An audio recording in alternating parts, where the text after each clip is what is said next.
Sunshine, bienvenue dans un seul présent de Dieu avec la Rhapsodie des réalités. Comment est-ce que vous allez? J'espère que vous passez une bonne semaine jusqu'à présent.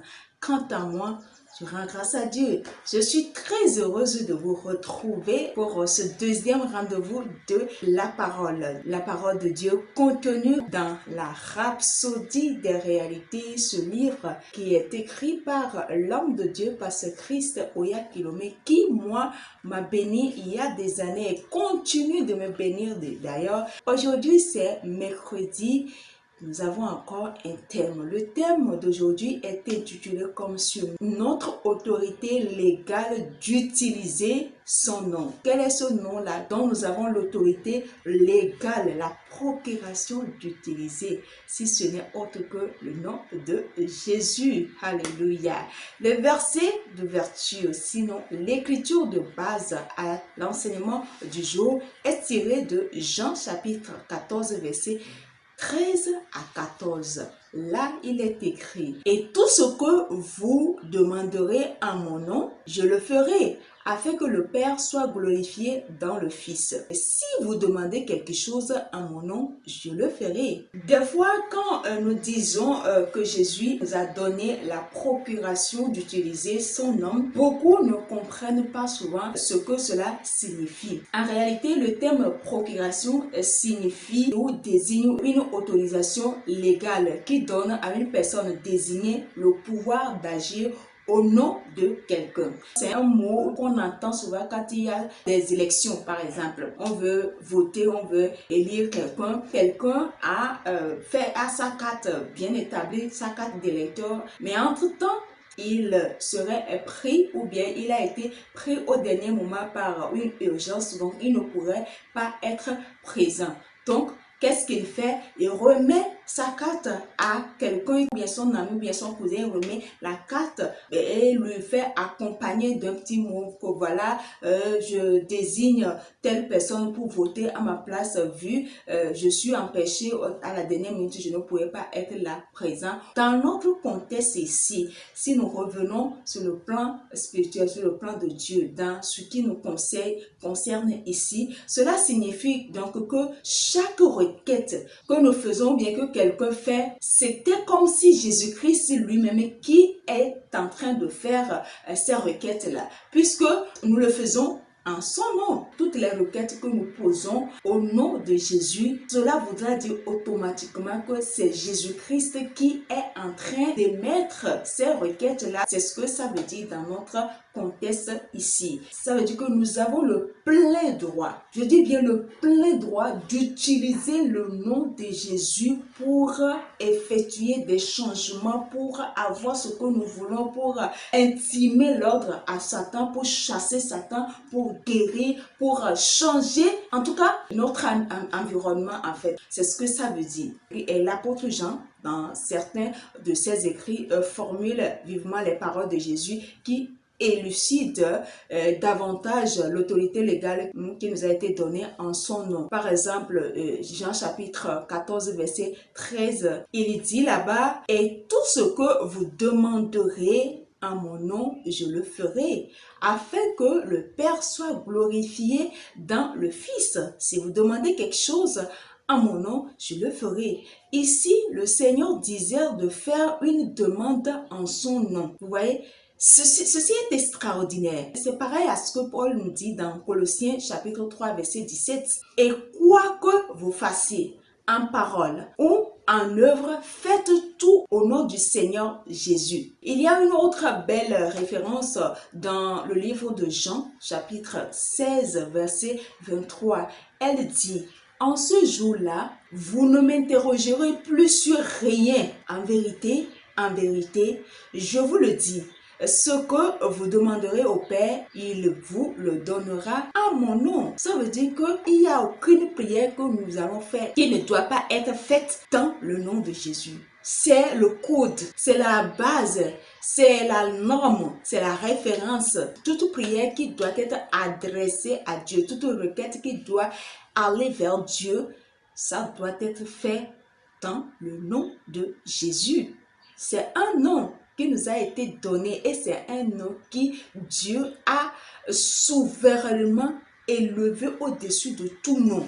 Et la Bible dit quoi? Car la mention de ce nom, tout genou fléchit sur la terre, sous la terre, dans les cieux, et toute langue confesse que réellement il est le Seigneur. Donc il n'y a aucune situation qui résiste à ce nom, qui tient tête à ce nom, qui ne change pas à ce nom. Parce que c'est un code, dès que c'est activé, les situations se conforment. Les choses se réalisent, les choses bougent. Il y a un changement, un chamboulement, une réorganisation, un ajustement dans le règne de l'esprit. Alléluia. Oh, que c'est merveilleux.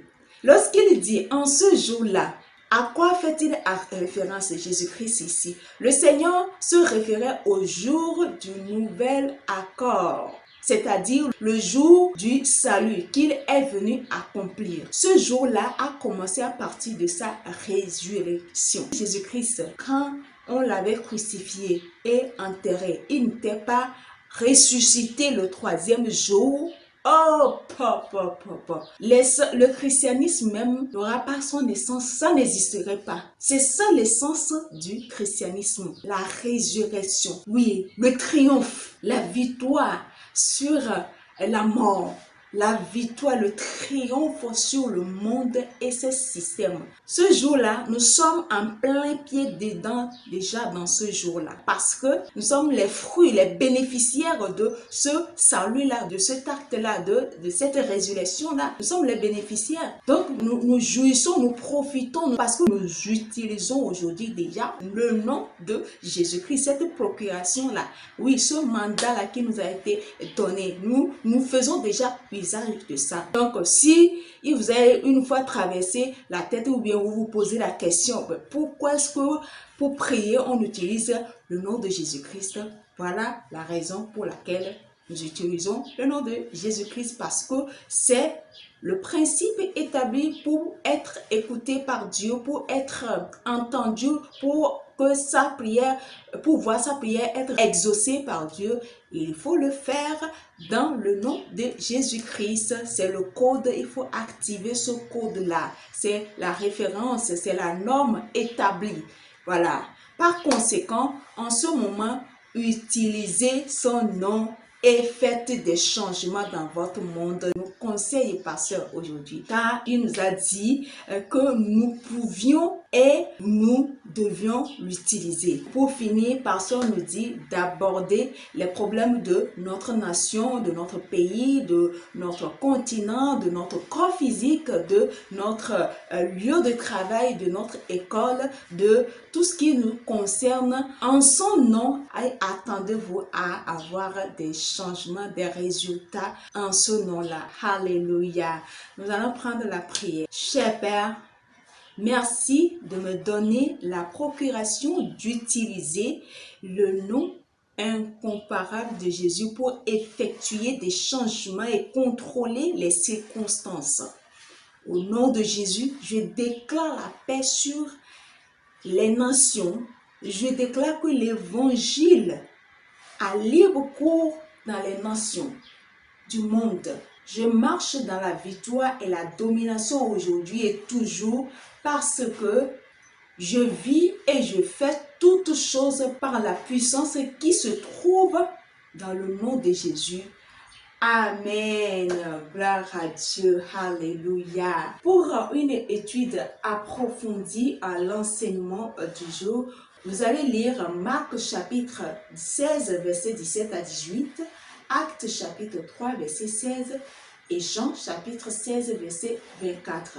Pour une étude de la Bible en un an, vous allez lire Galates chapitre 5, verset 16 à 26, Isaïe chapitre 6, chapitre 7 et chapitre 8. Enfin, pour une étude de la Bible en 2 ans, vous allez lire 1 Timothée chapitre 5, verset 11 à 18 et puis Jérémie chapitre 39. Alléluia. Si aujourd'hui est votre première fois de tomber sur cette vidéo et vous savez que vous n'avez pas encore donné votre vie à Christ. Qu'est-ce que vous attendez? C'est l'occasion. Faites le choix aujourd'hui et je vous assure que vous n'allez pas regretter cela. Si ça ne vous dérange pas, je vais vous conduire à travers cette prière que nous appelons la prière du salut. Je dis, vous répétez après moi, s'il vous plaît. Ô Seigneur Dieu, je crois de tout mon cœur en Jésus-Christ, Fils du Dieu vivant. Je crois qu'il est mort pour moi et Dieu l'a ressuscité des morts. Je crois qu'il est vivant aujourd'hui. Je confesse de ma bouche que Jésus-Christ est le Seigneur de ma vie à partir d'aujourd'hui. Par lui et en son nom, j'ai la vie éternelle. Je suis né de nouveau. Merci Seigneur d'avoir sauvé mon âme. Je suis désormais un enfant de Dieu. Alléluia. Félicitations, bienvenue dans la famille des champions, dans la famille des élus, dans la famille des illuminés, dans la famille des enfants de Dieu tout simplement. Voilà, aimez la vidéo, partagez-la, abonnez-vous à la page ainsi que à la chaîne YouTube de Instant Présent de Dieu avec la Rhapsodie de réalité. Et puis, activez la cloche de notification pour ne pas rater la prochaine publication. Bien évidemment, laissez des commentaires et des suggestions en bas de la